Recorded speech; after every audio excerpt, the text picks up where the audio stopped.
नमस्ते दोस्तों, आपका स्वागत है जॉय राइड लर्निंग स्टोरीज में। आज हम सुनाने जा रहे हैं व्यंग्य सम्राट हरिशंकर परसाई जी की अमर रचना चार बेटे।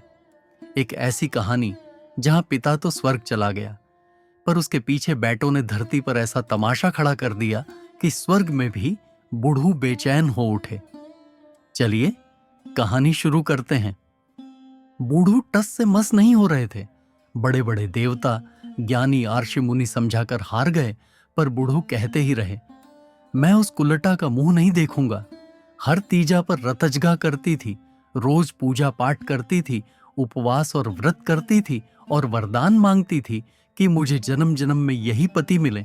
बड़ी पतिव्रता बनी फिरती थी।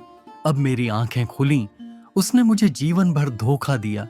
हाय रे तिरिया चरित्र। 75 वर्ष पूरे करके बूढ़ू हाल ही में पुण्य प्रताप से स्वर्ग आए। यों स्वर्ग प्राप्ति के लिए पुण्य आवश्यक नहीं है। कभी कभी सिफारिश से या फ्लूक में स्वर्ग मिल जाता है, इसके भी उदाहरण हैं। अजामिल डाकू ने जिंदगी भर तो नरक की तैयारी की, पर मरते वक्त अपने बेटे नारायण को पुकारा। नारायण समझे कि मुझे स्मरण किया है, बस उसे सीधा स्वर्ग भेज दिया। नाम की बड़ी कमजोरी होती है बड़ों में। बूढ़ू कैसे आए यह नहीं कहा जा सकता, पर उन्होंने यहां स्वर्ग में भी अपने लिए नरक निर्मित कर लिया था। आदमी क्या नहीं बना लेता, गेहूं से रोटी भी बना लेता है और शराब भी। बुढ़िया उनसे 1 माह पहले ही आ गई थी। पृथ्वी पर लोगों का विश्वास था कि यह सच्ची पतिव्रता का लक्षण है। वह पहले पहुंच गई, और जब वहां चूल्हा चक्की जमा लिए तब बूढ़ू भी पहुंच गए। यह सच था कि वे आदर्श पति पत्नी थे। 50 साल तो कोई फरिश्ते के साथ भी नहीं काट सकता, पर इतने लंबे दाम्पत्य जीवन में आपस में उनमें कभी भी झगड़ा नहीं हुआ। गृहस्थ धर्म की एक जरूरी रस्म पत्नी को पीटने की होती है, पर बूढ़ू ने इस पवित्र प्रथा के निर्वाह के लिए भी कभी बुढ़िया को गुलाब की छड़ी तक से नहीं हुआ। पर यहां आए 1 महीना ही हुआ था कि बूढ़ू ने बुढ़िया को गालियां देकर घर से निकाल दिया। पृथ्वी पर तो काम के मारे लड़ने की फुर्सत नहीं मिलती थी, पर यहां तो अनंत निठल्लापन था। खूब कलह हुई। बूढ़ू ने पत्नी को पहले तो गालियां दी, पर जीवन में कभी इसका अभ्यास न होने के कारण जब गाली नहीं सूझती तो वे हाथ चला देते। बुढ़िया बेचारी हाथ जोड़ती, पांव पकड़ती, कसमें खाती, पर पति का क्रोध बढ़ता ही जाता। आखिर बूढ़ू ने उसे घर से निकाल दिया और स्वयं एक कोने में माथा ठोंक कर बैठ गए। जब साधारण देवता मनाते मनाते हार गए, तब इंद्र आए। बोले, बाबा जानते हो यह स्वर्ग है। मन का दर्द था इन शब्दों में। बूढ़ू ने क्रोध से कहा, हां जानता हूं, मुझे यहां बुलाकर कोई एहसान नहीं किया है, अपने पुण्य की दम पर आया हूं। इंद्र नरम पड़ गए, कहने लगे, सो तो ठीक है, पर मेरे कहने का मतलब है कि यहां ऐसा व्यवहार शोभा नहीं देता। बूढ़ू बड़ी कटु हंसी हंसे। उत्तर दिया, यह भी जानता हूं कि यहां कुल्लटाओं को घर में रखना शोभा देता है, पर मैं तुम्हारी चाल नहीं चलूंगा। उस कुल्लटा का मैं नाम भी नहीं सुनना चाहता। इंद्र समझ गए कि इनकी बुद्धि में विकार आ गया है। बुद्धि को अब क्षेत्र से बाहर मानकर इंद्र ने देवों के गुरु बृहस्पति को उन्हें समझाने भेजा। बृहस्पति बुद्धिमान थे, इसलिए बड़ी नम्रता से कहा, बाबा आप जैसा धर्मात्मा यहां शताब्दियों बाद आया है, वरना यहां असंख्य पापी छल से प्रवेश कर जाते हैं। प्रशंसा की दवा से बूढ़ू का पित्त कुछ शांत हुआ। बृहस्पति ने कहा, पर आप व्यर्थ का झंझट क्यों खड़ा करते हैं? थोड़े समय तो यहां आपको रहना है, फिर तो आप जंगल दफ्तर के बाबू के रूप में संसार में भेजे जाएंगे। क्यों? बूढ़ू ने बड़ी चिंता से पूछा। बृहस्पति ने समाधान किया, इसलिए कि आप जैसे कर्मशील व्यक्ति का निर्वाह इन आलसियों में कैसे होगा। इसीलिए कहता हूं कि जब थोड़े ही दिन यहां रहना है तो क्यों आपस में झगड़ते हो, उसे बुला लो। बूढ़ू की ढीली पड़ती हुई भ्रिकुटी फिर तन गई। बोले, नहीं, यह हरगिज नहीं हो सकता। बृहस्पति ने पैंतरा बदला। बोले, आप नहीं मानेंगे तो आपके जीवन कर्मों की जांच होगी, तब कहीं यह मालूम हुआ कि आपके 50 बघा 500 कैसे हो गए, और जिस मकान में आप रहते थे उसके आसपास के मकान भी आपके कब्जे में कैसे आ गए, तो जरा उलझन में पड़ जाओगे। इसलिए मेरी सलाह है कि निभा लो। बूढ़ू को गुस्सा आया, कहने लगे, ये धमकी किसी और को देना। मैंने जो कुछ कमाया मेहनत और ईमानदारी से, कह दिया कि मैंने उस कुल्लटा को हमेशा के लिए त्याग दिया। बस अब मैं कुछ नहीं सुनना चाहता। बृहस्पति ने उसी प्रकार शांति से कहा, देखो बाबा, तुम्हारे त्यागने से कुछ नहीं होगा। बुढ़िया पतिव्रता है और उसने अपनी भक्ति से यह वरदान पा लिया है कि तुम ही 7 जन्मों तक उसके पति होगे। बूढ़ू ने त्योरी बदलकर कहा, ऐसा नहीं हो सकता, यह धांधली है। ऐसी धांधली तो मैंने हमारे यहाँ की कचहरी में भी नहीं देखी। सुनो, मेरे साथ यह धांधली नहीं चलेगी।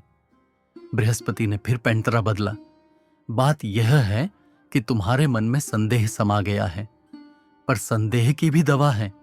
तुम बुढ़िया की अग्नि परीक्षा ले लो। अग्नि परीक्षा की प्रथा तो सनातन है। त्रेता में भगवती सीता ने भी अग्नि परीक्षा दी थी। बूढ़ू भी एक ही काइयां थे। बृहस्पति को पकड़ा, फिर भी राम ने उन्हें त्याग तो दिया।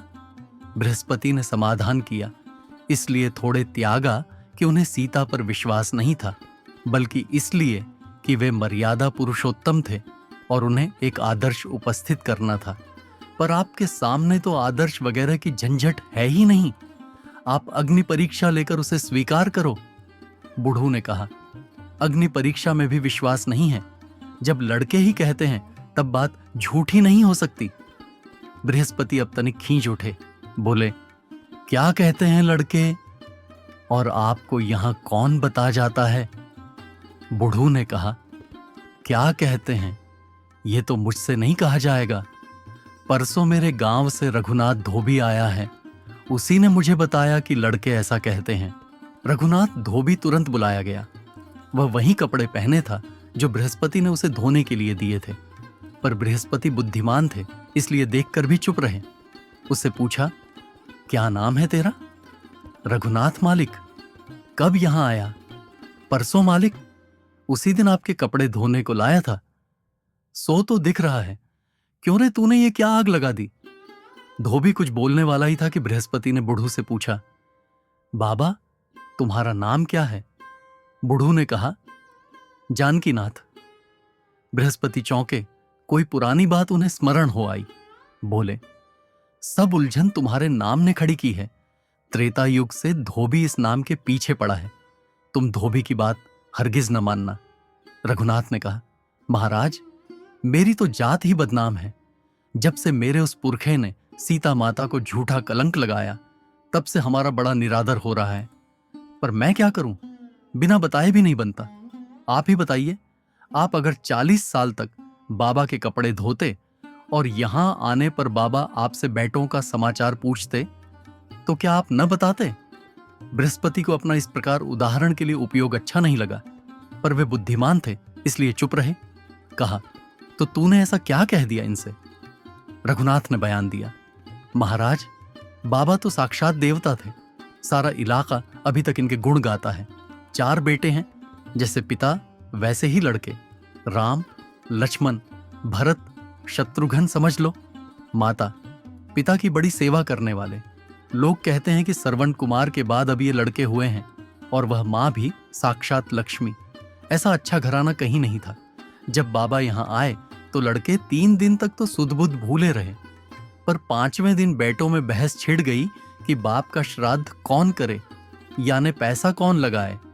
भगवान की दया से और बाबा के पुण्य प्रताप से चारों लड़के मजे में हैं। 2 नौकरी करते हैं और 2 धंधा करते हैं, पर हर एक कहने लगा कि मैं पैसा नहीं लगाऊंगा।